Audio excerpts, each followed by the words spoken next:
श्री स्वामी समर्थ. नमस्कार मंडळी. आज आहे नागपंचमी, त्यामुळे आज सगळी घरातली कामं आवरून शिवांशला शाळेत सोडायला, म्हणजेच माझा मुलगा, त्याला शाळेला सोडायला मी खाली गेली.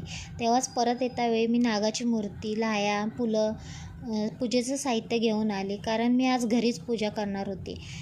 प्रत्येकाची पूजा करण्याची पद्धत वेगवेगळी आहे. कोणी मंदिरात जाऊन पूजन करून येतं, कोणी घरी करतं.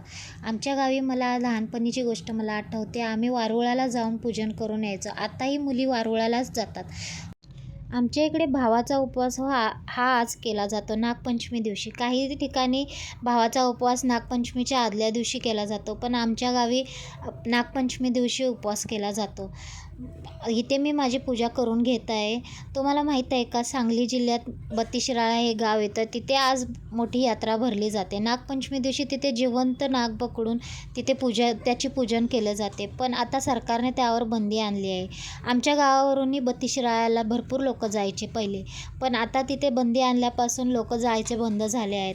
तर पूजन झाल्यावर तुमच्या इकडे कोणता पदार्थ बनवतात? आमच्या इकडे उकडीचे कानवले बनवले जातात. उकडीचे कानवले हे सेम उकडीच्या मोदकासारखेच असतात, फक्त शेप वेगळा असतो. रात्री मी हे इडलीचं बॅटर तयार करून ठेवलं होतं. माहिती नाही पण हे का फुगून आलं नाही. मुलांना सकाळी इडल्या द्यायच्या होत्या, पण हे फुगूनच आलं नाही. असं का झालं असेल बरं? मला प्लीज कमेंटमध्ये सांगा. चलो बाय.